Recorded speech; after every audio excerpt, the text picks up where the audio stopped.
ഇപ്പം ഗായത്രിനെ കാണുമ്പോൾ ഏറ്റവും കൂടുതൽ ചോദിക്കണം എന്ന് വിചാരിക്കുന്ന ഒരു ക്വസ്റ്റ്യൻ ആണ് റോൾ. പ്രേമം വളരെയധികം എൻജോയ് ചെയ്യുന്ന ഒരാളാണ്. എന്റെ പ്രേമം കേരളത്തിലെ കൊച്ചുകുട്ടികൾക്ക് വരെ അറിയാം, ഞാൻ അതിനെ കുറിച്ച് ചോദിക്കുന്നില്ല. കുറെ കാലമായി എയറിലൊന്നും പോയിട്ട് എനിക്ക് ഈ പ്രാവശ്യം ചന്ദ്രന്റെ മോളിലാണ് എന്റെ ഈ ഓൾഡ് വൈറൽ സ്റ്റാറിന് ന്യൂ വൈറൽ സ്റ്റാറിനോട് അഡ്വൈസ് കൊടുക്കാനുണ്ടോ? കമ്മ്യൂണിക്കേഷൻ സ്കിൽസ് നന്നായിട്ടുള്ള ആളാണ്, നല്ല ഡിഗ്നിഫൈഡ് ആയിട്ട് സംസാരിക്കാൻ പറ്റുന്ന ആളാണ്. സോ ഐ തിങ്ക് എന്നെക്കാട്ടും എത്രയോ നന്നായിട്ട് വെറുതെ ഹാൻഡിൽ എന്നെ പോലെ മണ്ടത്തരം പറയില്ല. സോ എങ്ങനെ ഇതിലേക്ക് വന്നത്? ഇങ്ങനെ വന്നേ ഫ്ലൈറ്റ് പിടിച്ചായിരുന്നു.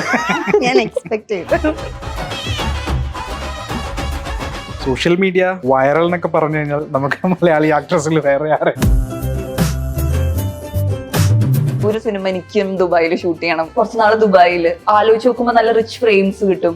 പിന്നെ റെമ്യൂണറേഷൻ അതായിരുന്നു ഫസ്റ്റ് കണക്ട് ചെയ്തത്. എന്റെ പേര് മുംതാസ്. ഷാജഹാന്റെ ആരായിട്ട് വരും? മലയാളം അങ്ങനെ അറിയാത്തൊരു വുമന്റെ ഒരു ക്യാരക്ടർ ചെയ്യണം, ഇടയ്ക്ക് ഇംഗ്ലീഷ് കയറി വരുന്ന, അങ്ങനെ എനിക്കൊരു ആഗ്രഹമുണ്ട്. എനിക്ക് ഇതും പറ്റുന്ന കാണിച്ചു കൊടുക്കാൻ വേണ്ടി. చూస ఎవరు పడ్డారో కళ్ళల్లో కళ్ళు పెట్టి చూస్తున్నారు. അതിന് മീനിങ് എന്താ? പ്രണയലേഖനം എങ്ങനെ എഴുതണം മുനികുമാരികയല്ലേ. ഇപ്പൊ എനിക്ക് തോന്നുന്നു ഭയങ്കര മെച്ചുവേർഡ് ആയിട്ട് ഇന്റർവ്യൂസിലേക്ക് ഇരിക്കുന്നതായിട്ട് ഫീൽ ചെയ്യുന്നു. അതല്ല, ഇവര് രണ്ടുപേരും കൂടി ഇരിക്കണോണ്ട് ക്ലാസ് വന്നതാണോ? അതല്ല, എനിക്ക് ധ്യാൻ ചേട്ടന്റെ ഇന്റർവ്യൂസ് ഒക്കെ കാണുമ്പോഴേ അപ്പൊ എനിക്ക് അയ്യോ എനിക്ക് അതുപോലെ പറയണോ, അങ്ങനെ എനിക്ക് തോന്നുന്നു.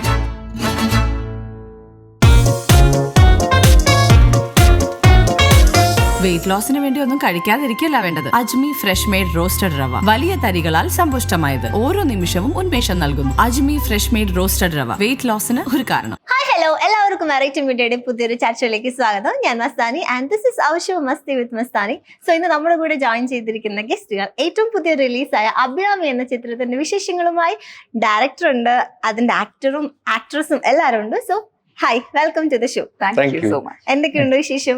നല്ല വിശേഷം. നല്ല വിശേഷം. വൈറലായിപ്പോ വൈറൽ സ്റ്റാർ. ഇനിയിപ്പോ സിനിമയുടെ ചോദിക്കണോ വൈറലിനെ ചോദിക്കണോന്ന് ഡൗട്ട്. സിനിമ ചോദിച്ചാൽ മതി, എന്നാലെല്ലാം ചോദിക്കാം. അപ്പൊ അഭിരാമിയാണ് ഏറ്റവും പുതിയ വിശേഷം. തിയേറ്റേഴ്സിലേക്ക് ഇപ്പൊ റിലീസ് ആവാൻ പോവാണ്. സോ എന്റെ ഒരു ഊഹം ശരിയാണെങ്കിൽ ലവ് സ്റ്റോറി ആയിരിക്കാം. ഇതിന്റെ ഒരു ബാക്ക്ഗ്രൗണ്ടും ഒരു പിങ്കിഷ് എല്ലാം കൂടി കണ്ടിട്ട് എനിക്ക് അങ്ങനെ ഫീൽ ചെയ്യുന്നേ. സോ അഭിരാമിയാണ് ഈ ഇരിക്കുന്നത് അല്ലേ? ഭാഗ്യം പറ്റില്ല. അഭിരാമി എന്ന് പറയൂ, എന്താണ് അഭിരാമി?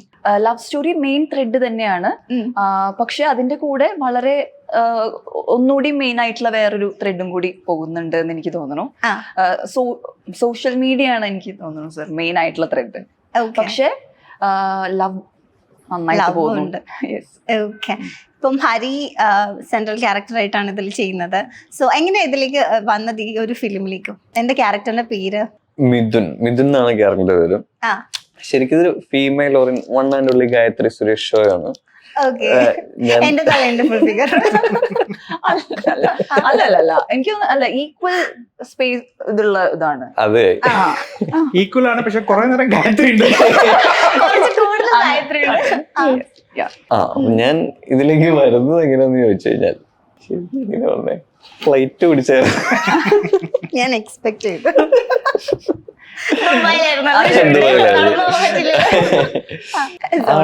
ആദ്യം വിളിച്ച് മധുറായിരുന്നു വിളിച്ചത്. സ്റ്റോറി ഇഷ്ടപ്പെട്ടു, ചെയ്യാന്ന് പറഞ്ഞു. അപ്പൊ തന്നെ ടിക്കറ്റ് എടുത്തു, വിസ എടുത്തു, നേരെ പോയി ഷൂട്ട് ചെയ്തു. ഷൂട്ട് ചെയ്ത് ഫിനിഷ് ചെയ്ത് ഇപ്പൊ റിലീസിന് തയ്യാറെടുത്തു. വളരെ നല്ലൊരു ആൻസർ. ഇത് പറയാനാണ് ഇത്ര നേരം ആലോചന കണ്ടപ്പോ ഞാൻ വിചാരിച്ചു എന്തോ വലിയ സ്റ്റോറി അറിയണം. മുഷ്താഖ് സർ ഇപ്പം ട്രെൻഡിങ് ആണ് സോഷ്യൽ മീഡിയയില്. അപ്പം ഇതിന്റെ ഡയറക്ടറാണ്. എങ്ങനെയാ ഈ ഗായത്രി എന്ന് വെച്ചാൽ ഇപ്പം തെലുങ്കിലൊക്കെ ഭയങ്കര ബിസിയാണ്, മലയാളത്തിൽ നിന്നൊക്കെ പോയി. അയ്യോ നെവർ, മലയാളമാണ് എപ്പോഴും ഫസ്റ്റ്.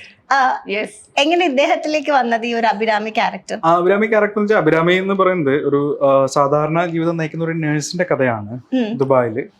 അപ്പോൾ സോഷ്യൽ മീഡിയ അഡിക്റ്റ് ആയിട്ടുള്ള ഒരു കുട്ടിയാണ്. മീൻസ് അപ്പോൾ ആ കുട്ടി പിന്നെ പെട്ടെന്ന് വൈറലാവുന്നതും അത് അവരുടെ ജീവിതത്തിൽ ചെലുത്തുന്ന ഒരു കഥയൊക്കെയാണ് നമ്മൾ ഈ സിനിമ. അപ്പോൾ സോഷ്യൽ മീഡിയ വൈറൽ എന്നൊക്കെ പറഞ്ഞു കഴിഞ്ഞാൽ നമുക്ക് മലയാളി ആക്ട്രസിൽ വേറെ ആരെ ചോയ്സ്. അപ്പൊ അത് ചന്ദ്രനിലേക്ക് വിടണം. കുറെ കാലമായി എയറിലൊന്നും പോയിട്ട് എനിക്ക് ഈ പ്രാവശ്യം ചന്ദ്രന്റെ മുകളിലാണ്. അല്ല, ഗായത്രി ഈ കഥ പറഞ്ഞപ്പോ ഗായത്രിക്ക് പെട്ടെന്ന് കണക്ട് ചെയ്തു എന്ന് മാത്രമല്ല, ഷൂട്ട് ചെയ്യുന്ന പലപ്പോഴും ഗായത്രി പറഞ്ഞിരുന്നു ഇത് എന്റെ ലൈഫായിട്ട് കണക്ഷൻ ഉണ്ടല്ലോ. ഗായത്രിയുടെ സ്വയം പറയുന്നുണ്ടായിരുന്നു, പല തവണയും പറഞ്ഞിട്ടുണ്ടായിരുന്നു. അപ്പൊ വേറെ ചോയ്സ് ഉണ്ടായിരുന്നില്ല. ഒരു നാടൻ പെൺകുട്ടിയുടെ കരളിലിപ്പിക്കുന്ന കഥന കഥ. ഇത് മറ്റേ അപ്പം പറഞ്ഞ പോലെ സോഷ്യൽ മീഡിയയായിട്ട് ഭയങ്കര റിലേറ്റ് ചെയ്ത് നിൽക്കുന്ന ഒരാളാണ്. അപ്പം ശരിക്കും സാറും വൈറലാണ്. ഡയറക്റ്റ് അത് കോയിൻസിഡൻസ് ആണെന്ന് തോന്നുന്നു. വൈറലായ ഒരു കുട്ടിയുടെ ന്യൂവസ്റ്റ് വൈറൽ സ്റ്റാർ. അതെ, സാറാണല്ലേ ഈ ഓൾഡ് വൈറൽ സ്റ്റാറിന് ന്യൂ വൈറൽ സ്റ്റാറിനോട് എന്താ പറയുന്നത്? നമുക്ക് സിനിമയെ കുറിച്ച് അഡ്വൈസ് കൊടുക്കാനുണ്ടോ? ഇല്ല സാർ എനിക്ക് തോന്നുന്നു എന്നെ നന്നായിട്ട് മാനേജ് ചെയ്യും. കാരണം നന്നായിട്ട് കമ്മ്യൂണിക്കേഷൻ സ്കിൽസ് നന്നായിട്ടുള്ള ആളാണ്. നല്ല ഡിഗ്നിഫൈഡ് ആയിട്ട് സംസാരിക്കാൻ പറ്റുന്ന ആളാണ്. സോ ഐ തിങ്ക് എന്നെക്കാട്ടും എത്രയോ നന്നായിട്ട് സാർ ഇത് ഹാൻഡിൽ ചെയ്യും. എന്നെ പോലെ മണ്ടത്തരം പറയില്ല. എന്നെ പോലെ യെസ് ഓഫ് കോഴ്സ്. പക്ഷേ ഗായത്രി ഭയങ്കര ഇന്നസെന്റാ. Thank you. അതാ പറഞ്ഞേ, നമ്മള് പഴയ ഒരു പഴഞ്ചൊല്ലുണ്ട്, ഈ ശുദ്ധൻ ദുഷ്ടന്റെ ബലം ചെയ്യും അല്ലേ? അങ്ങനെയാണോ? അങ്ങനെ അതല്ലേ? അതല്ലേ പറയുന്നത്. അല്ല, ശുദ്ധൻ ദുഷ്ടന്റെ ബലം ചെയ്യും. പക്ഷെ എനിക്ക് തോന്നുന്നു ഗായത്രിയുടെ ഇന്നസെൻസ് ആണ് ചൂഷണം ചെയ്യപ്പെടുന്നത്. അങ്ങനെ എനിക്ക് തോന്നിയിട്ടുണ്ട് ഇന്റർവ്യൂസ് ആണ്. ഇപ്പം അഭിരാമി എന്താ? അല്ല, അതൊന്നുമില്ല. ഓക്കെ, അഭിരാമി ഇപ്പം സോഷ്യൽ മീഡിയയില് പെട്ടെന്ന് വൈറലാവുന്ന ഒരു ക്യാരക്ടറാന്ന് പറഞ്ഞു. അപ്പം കുറെ ഇൻസിഡന്റ് കണക്ട് ചെയ്യാൻ പറ്റിയെന്ന് പറഞ്ഞല്ലോ. എന്നാലും പെട്ടെന്ന് ഓർമ്മ വന്ന എന്തെങ്കിലും ഇൻസിഡൻസ് ഉണ്ടോ ഈ ഒരു ക്യാരക്ടർ കേൾക്കുന്ന സമയത്ത്? ഇല്ല, എനിക്ക് തോന്നിയിട്ടുള്ളത് കുറെ കണക്ഷൻ ഉണ്ടെങ്കിലും വ്യത്യാസമുണ്ട്. കാരണം അഭിരാമിയുടെ പ്രിവസി പോകുന്നുണ്ട് അല്ലേ സർ? പക്ഷെ എന്റെ ഒരു പ്രിവസിക്ക് അങ്ങനെ പ്രശ്നങ്ങൾ ഒരുപാട് പേര് ഇങ്ങനെ പറയുന്നുണ്ട് എന്നുണ്ടെങ്കിലും എന്റെ പേഴ്സണൽ ലൈഫിനെ ലിമിറ്റ് ചെയ്യുന്ന ഒന്നും എനിക്ക് ഉണ്ടായിട്ടില്ല. കണക്ഷൻ എന്താ ചോദിച്ചു കഴിഞ്ഞാൽ പെട്ടെന്നുള്ള ഒരു റെക്കഗ്നിഷൻ, എല്ലാവരും നമ്മളെ ഇങ്ങനെ നോക്കുന്നു, അതാണ് കണക്ഷൻ ആയിട്ട് എനിക്ക് ഫീൽ ചെയ്തത്. പക്ഷെ എനിക്ക് തോന്നുന്നു നമ്മളിപ്പോ പബ്ലിക് ട്രോൾസ് വരുന്നുണ്ട് അഭിരാമിക്ക്. അതുണ്ട്. പക്ഷെ കുറച്ചുകൂടിയും എനിക്ക് തോന്നുന്നു അഭിരാമിക്ക് എന്തായിരുന്നു പ്രശ്നം എന്ന് വെച്ച് കഴിഞ്ഞാൽ ആളുടെ പ്രിവസി പോണു, പേഴ്സണൽ ലൈഫിനെ ഭയങ്കരമായിട്ട് എഫക്ട് ചെയ്യണു. അതായിരുന്നു അഭിരാമിയുടെ പ്രശ്നം. എനിക്ക് ആ ഒരു പ്രശ്നം ഉള്ളതായിട്ട് എനിക്ക് ഇല്ല ഫീൽ ചെയ്തിട്ടില്ല. ഇവിടാന്ന് വെച്ചാൽ നമ്മൾ കൊടുക്കുന്ന കണ്ടന്റ് മാത്രമേ ആൾക്കാർ അറിയുന്നുള്ളൂ. ഒരു പ്രൈവസി ഉണ്ട് ഗായത്രിക്ക്, പക്ഷെ അഭിരാമിക്ക് അതില്ല. Abhirami is bound by something. Okay, ഇപ്പം ദുബായിലായിരുന്നു കംപ്ലീറ്റ് ഷൂട്ട്. അപ്പം കുറച്ച് നാട്ടിലുണ്ട്. അതായത് ഒരു അഭിരാമിയുടെ ഒരു പാട്ട് സീനില് ഓർമ്മകളിലേക്ക് പോകുന്നൊരു സംഭവങ്ങളെ കുറിച്ച്. ഓക്കെ, ഇപ്പൊ ഇതില് റോഷൻ ഒരു മെയിൻ ക്യാരക്ടർ ആയിട്ട് ചെയ്യുന്നുണ്ട്, പിന്നെ അമയ ഉണ്ട്. അപ്പം ബാക്കിയുള്ള കാസ്റ്റ് ഒക്കെ എങ്ങനെയായിരുന്നു ഇതില്? ഇപ്പം ഗായത്രി സുരേഷ്, ഹരികൃഷ്ണൻ, റോഷൻ ബഷീർ, അമയ മാത്യു, ശ്രീകാന്ത് മുരളി, പിന്നെ അഷ്റഫ്, നവീൻ ഇല്ലത്ത്, ഇങ്ങനെയൊക്കെയുള്ള ആളുകളാണ് ഇതിന്റെ കാസ്റ്റ് ആയിട്ട് വരുന്നത്. അപ്പോൾ റോഷൻ ഇന്ന് വരാമെന്ന് പറഞ്ഞാണ്, ബട്ട് അൺഫോർച്ചുനേറ്റ്ലി എത്താൻ പറ്റില്ല. അമയ മാത്യു പിന്നെ കാനഡയിലാണുള്ളത്, അപ്പോൾ അത് കാരണം അമ്മയ്ക്കും എത്താൻ പറ്റിയില്ല.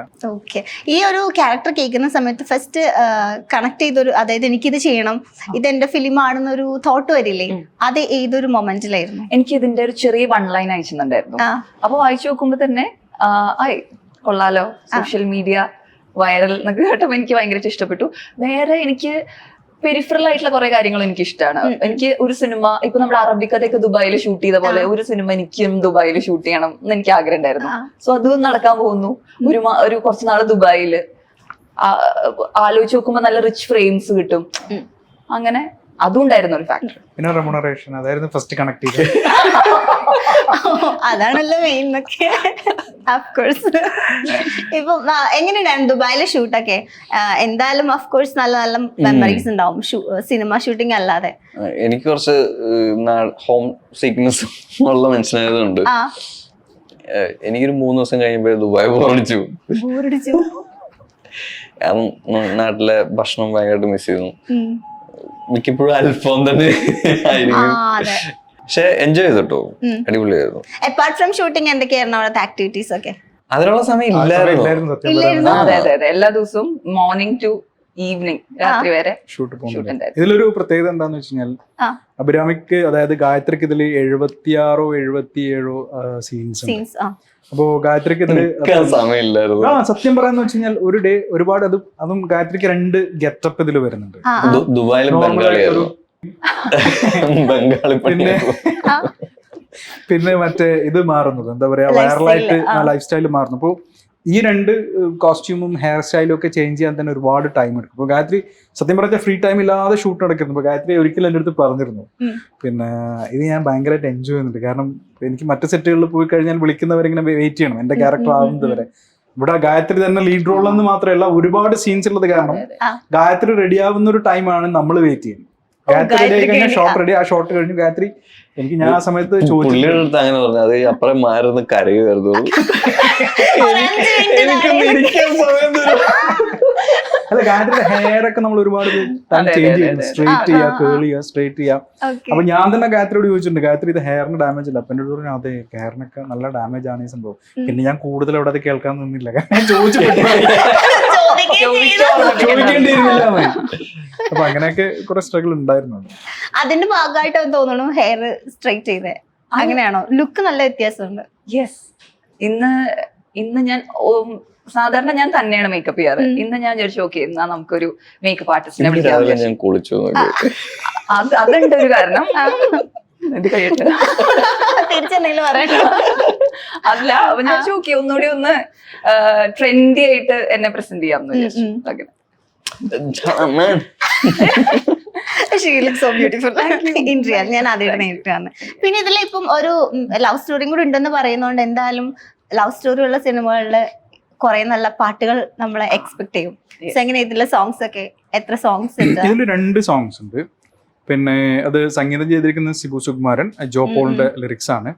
പാടിയിരിക്കുന്നത് നിത്യ മാമനും സച്ചിൻ വാര്യരുമാണ്. ഇവർ 2 പേരുമാണ് ഡ്വേറ്റ് ചെയ്തിരിക്കുന്നത്. അത് ഇവർ 2 പേരാണ് അതിൽ അഭിനയിച്ചിരിക്കുന്നത്. പിന്നെ ഒരു പാട്ടുള്ളത് സെന മൊയ്തൂട്ടി പാടിയൊരു ആണ്. അതൊരു ആൽബം സോങ് ആയിട്ടാണ് സിനിമയിൽ ചെയ്തിരിക്കുന്നത്. അപ്പൊ ഇവരാണ് അതില് പിന്നെ കാമുകന്മാരായിട്ട് അഭിനയിക്കുന്നത്. അപ്പൊ ഇവരെ ലൈഫിലേക്ക് ഈ കഥ എങ്ങനെ, ഈ അഭിരാമിയുടെ ഇതെങ്ങനെ ഇവരെ ലൈഫിനെ ബാധിക്കുന്നു എന്നൊക്കെ ഉള്ളതാണ് ഇവരെ ലവ് സ്റ്റോറി പോകുന്ന ഒരു ഘട്ടം. ഓക്കെ. അപ്പം ആക്ച്വലി ഞാനിപ്പം ഗായത്രിനെ കാണുമ്പം ഏറ്റവും കൂടുതൽ ചോദിക്കണം എന്ന് വിചാരിക്കുന്ന ഒരു ക്വസ്റ്റ്യൻ ആണ്, റോൾ അല്ല, എങ്ങനെ ഇത്ര പോസിറ്റീവായിട്ട് കാര്യങ്ങൾ എടുക്കുന്നത്? കാരണം ലാസ്റ്റ് ഒരു ഇന്റർവ്യൂവിൽ ഞാൻ കണ്ടൊരു സാധനം എന്താണെന്ന് വെച്ചാൽ, മേ ബി അവർക്ക് എന്നെ ഇഷ്ടമുള്ളത് കൊണ്ട് എങ്ങനെയെങ്കിലും ഞാൻ ബെറ്റർ ആവട്ടെ എന്ന് വിചാരിച്ചിട്ട് അവർ ചെയ്യുന്നയാന്നൊക്കെ പറഞ്ഞല്ലോ. അപ്പൊ ആ ഒരു പെർസ്പെക്റ്റീവ് അങ്ങനെ ചിന്തിക്കുന്നത് എങ്ങനെ പറ്റുന്നു എന്നാണ് ഞാൻ ചെയ്യുന്നത്. നമ്മൾ ഇതുവരെയുള്ള കാര്യത്തിലേക്ക് കണക്ട് ചെയ്യുമ്പോഴല്ലേ പ്രശ്നം. ഇനി മുന്നോട്ടുണ്ട് കറക്റ്റ് ചെയ്ത് പോവാലോ. അങ്ങനെ എടുത്തു കഴിഞ്ഞാൽ എനിക്ക് തോന്നുന്നു നമുക്ക് വലിയ ബുദ്ധിമുട്ടുണ്ടാവില്ല. നമ്മൾ ഇതുവരെ ചെയ്തു വെച്ചതിലേക്ക് പെട്ടെന്ന് കണക്ട് ചെയ്യുമ്പോഴാണ് ഓക്കെ ഇതുവരെ ഞാൻ അങ്ങനെയായിരുന്നു, ദാറ്റ്സ് എ പാസ്റ്റ്. പക്ഷെ ഇപ്പൊ ഞാൻ I M evolving, I M walking ahead. So അങ്ങനെ ഞാൻ ഇതിനെ കാണുന്നത്. ലൈഫിലല്ല ഇങ്ങനെ ഭയങ്കര പോസിറ്റീവായിട്ട് എടുക്കുന്ന ഒരാളാണ്. എനിക്ക് അങ്ങനെ എടുക്കാനാണ് താല്പര്യം. അപ്പൊ ഞാൻ അതിനു വേണ്ടി വർക്ക് ചെയ്യും. അതോ അങ്ങനെ. ഓക്കെ. അപ്പം എനിക്ക് തോന്നുന്നു നിങ്ങളെ വർക്ക് ചെയ്യുന്ന സമയത്തും ആ ഒരു പോസിറ്റീവ് വൈബ് കിട്ടിയിട്ടുണ്ടോ?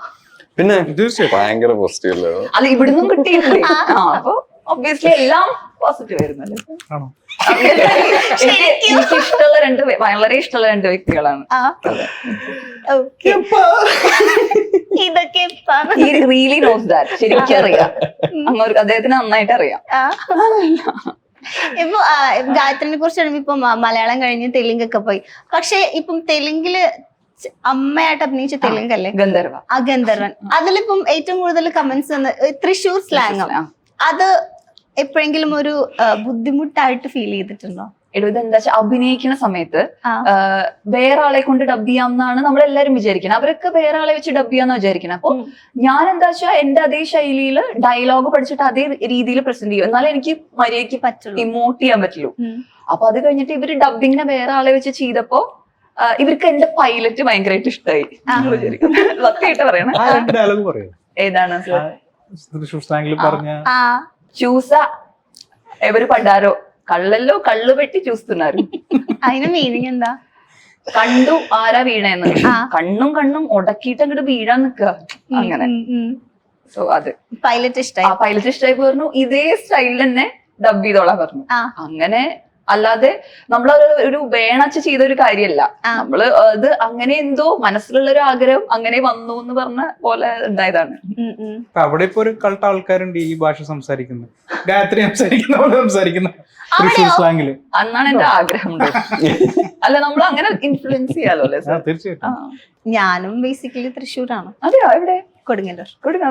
ഓക്കെ. അപ്പൊ കുറച്ച് കൊച്ചി. അതെന്താ ചിരിച്ചേ? കൊടുങ്ങല്ലൂർന്ന് കേട്ടു. കൊടുങ്ങല്ലൂര്. ഓക്കെ. അപ്പം ഈ സ്ലാങ് അപ്പം മനഃപൂർവ്വം ഇങ്ങനെ മാറ്റാൻ ശ്രമിക്കാറുണ്ടോ ഇപ്പൊ പിന്നീട് അങ്ങോട്ടും? അതായത് കോൺഷ്യസ് ആയിട്ട് കുറച്ചുകൂടി. ഇനി എനിക്ക് അങ്ങനത്തെ ഒരു റോള് ചെയ്യണമെന്നുണ്ട്. എന്താ പറയാ, മലയാളം അങ്ങനെ അറിയാത്തൊരു കുട്ടിയുടെ അല്ലെങ്കിൽ ഒരു വുമന്റെ ഒരു ക്യാരക്ടർ ചെയ്യണം, ഇടയ്ക്ക് ഇംഗ്ലീഷ് കയറി വരുന്ന, അങ്ങനെ എനിക്കൊരു ആഗ്രഹം. മലയാളത്തിൽ അറിയാത്ത, അപ്പൊ നമുക്ക് എനിക്ക് ഇതും പറ്റും കാണിച്ചു കൊടുക്കാൻ വേണ്ടി. ഇംഗ്ലീഷ് പറയുമ്പോ തൃശ്ശൂർ സ്ലാങ് വരുമോ? അതെ, രചന നാരായണൻകുട്ടി പുള്ളിക്കാരിയുടെ പണ്ടത്തെ ഒരു ഇന്റർവ്യൂല്, പുള്ളിക്കാരി ഇംഗ്ലീഷ് ടീച്ചർ ആയിരുന്നല്ലോ, അപ്പൊ ഇങ്ങനെ സംസാരിക്കും സ്കൂളില്. അപ്പം വേറെ ഗോയിങ് മിസ് അങ്ങനെ തൃശ്ശൂർ സ്ലാങ്ങിൽ ചോദിക്കും പറഞ്ഞിട്ടുണ്ടായിരുന്നു. ചിലപ്പോ അതായിരിക്കും ചോദിച്ചത്. നമ്മള് തൃശ്ശൂർക്കാർ ഇങ്ങനെ സംസാരിക്കുന്ന സമയത്ത് അങ്ങനെയൊക്കെ വരാം അല്ലേ? വരും. പക്ഷെ ഇതിലും ടഫാണ് ശരിക്കും തൃശ്ശൂർ സ്ലാങ്. ഇതല്ല, ഇതേ അല്ല. ഇന്റർവ്യൂ അഭിരാമിയാണ്. മലയാള ഭാഷയുടെ പരിപോഷണം. രണ്ടുപേരും ഇപ്പൊ വൈറൽ സ്റ്റാർസ് ആണ് ഓൾറെഡി. എപ്പോഴാ ഇനി വൈറലാവുന്നത്? ഉടനെ ഒന്നും കാണൂല. ആഗ്രഹം മിക്കവാറും പടം കഴിയുമ്പോ വൈറലാവും.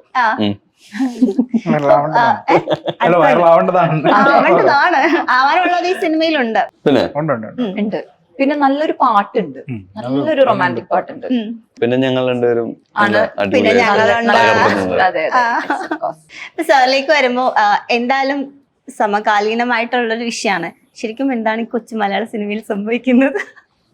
കൊച്ചു കേരളത്തിൽ എന്താ സംഭവിക്കുന്നത്? കൊച്ചു മലയാള സിനിമ എന്ന് പറഞ്ഞാൽ നമ്മുടെ നമ്മളതിന്റെ തീരത്തൊക്കെ നിൽക്കുന്ന ആളാണ് അതേ മസ്താനി. അപ്പോ അങ്ങനെ ഒന്നുമില്ല, അത് ഓരോ കാലഘട്ടത്തിൽ ഇങ്ങനെ സംഭവിച്ചുകൊണ്ടിരിക്കുന്നു. നമ്മള് എന്താ പറയാ, നമ്മൾക്ക് അവസരങ്ങൾ വരുമ്പോൾ നമ്മൾ സംസാരിക്കുന്നു, അത്രയൊക്കെ തന്നെ ഉള്ളൂ. അത് ഇങ്ങനെ പോയിക്കൊണ്ടിരിക്കും. അത് ഇന്ന് സംഭവിക്കുന്നതോ അല്ല നാളെ സംഭവിക്കാത്തതൊന്നും അല്ല, എപ്പോഴും അതങ്ങനെ സംഭവിച്ചുകൊണ്ടിരിക്കും.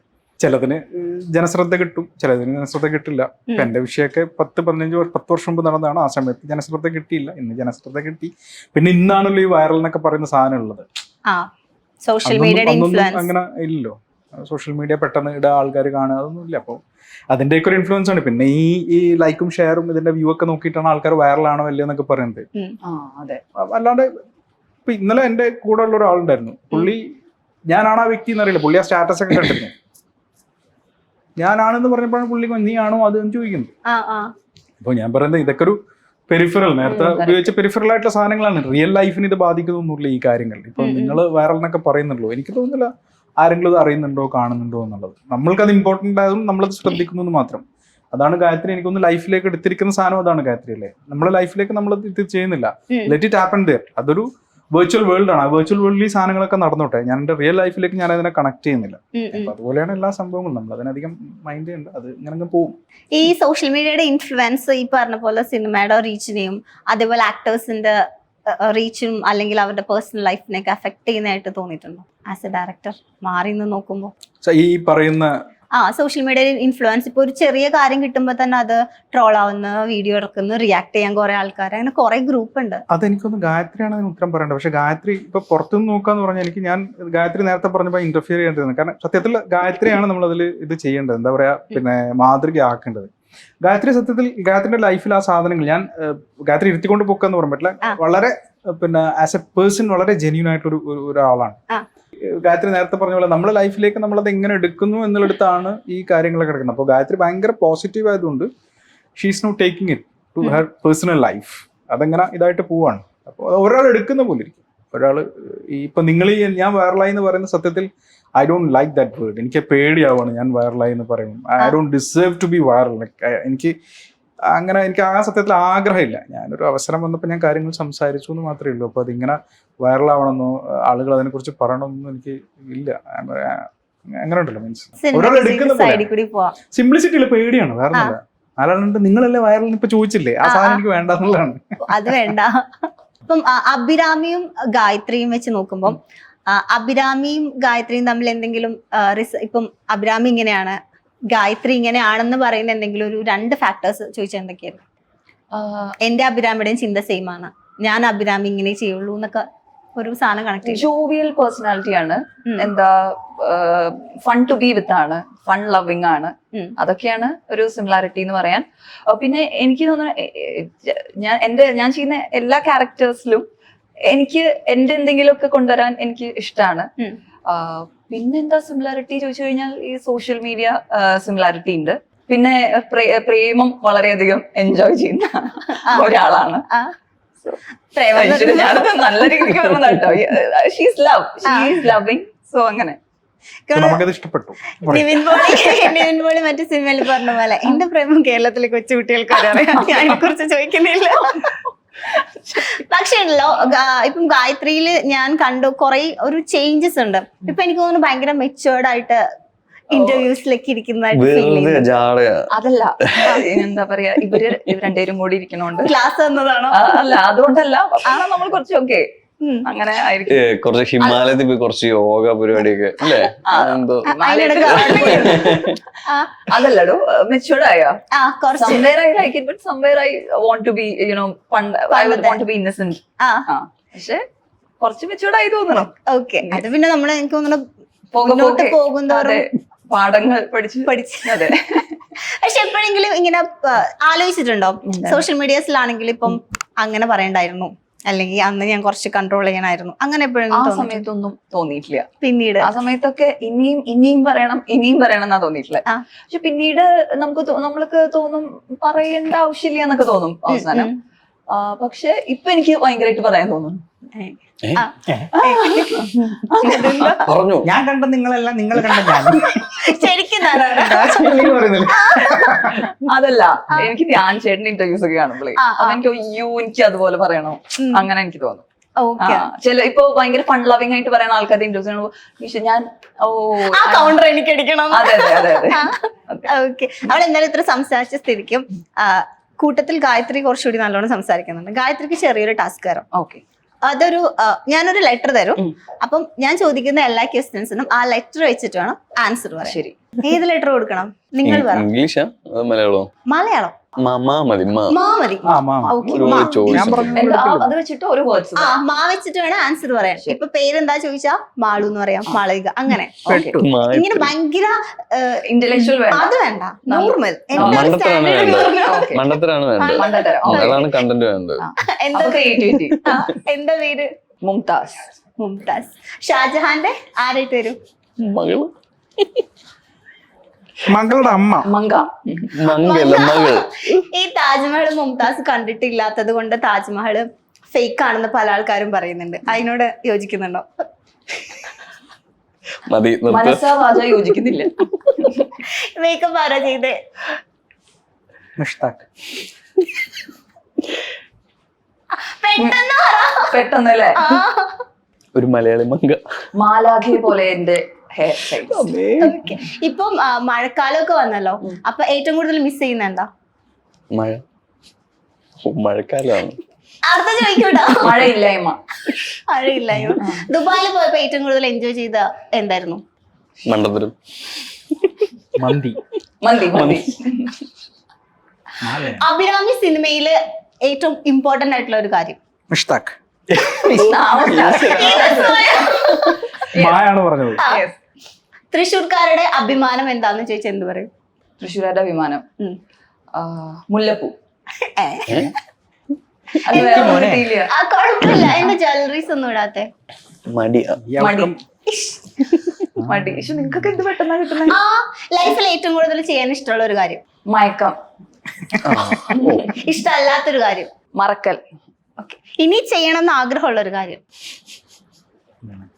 മിഴികൾ കൊണ്ട് അഭിനയിക്കും. മലയാളമായിരുന്നു.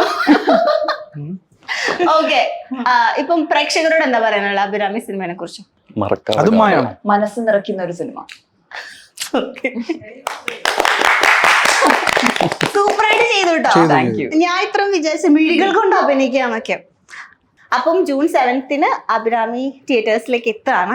സോ നിങ്ങളെല്ലാരും തിയേറ്ററിൽ പോയി തന്നെ കാണണം. പക്ഷെ ഇന്റർവ്യൂ അവസാനിപ്പിക്കുന്നതിന് മുന്നേ ഗായത്രിയുടെ ഒരു പാട്ട് കൂടി ഞങ്ങൾക്ക് പ്ലീസ്. പ്രിയതമാ പ്രിയതമാ പ്രണയലേഖനം എങ്ങനെ എഴുതണം, മുനികുമാരികയല്ലേ ഞാനൊരു മുനികുമാരികയല്ലേ. പ്രിയതമാ പ്രിയതമാ പ്രണയലേഖനം എങ്ങനെ എഴുതണം, മുനികുമാരികയല്ലേ ഞാനൊരു മുനികുമാരികയല്ലേ.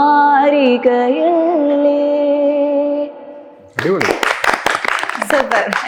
ഇപ്പോ പ്രിയതമന് പ്രണയലേഖനങ്ങളൊക്കെ എഴുതി നന്നായിട്ട് പോവാ. സിനിമയ്ക്ക് എല്ലാവിധ ആശംസകളും നേരുന്നു. Thank you. Thank you so much. Thank you.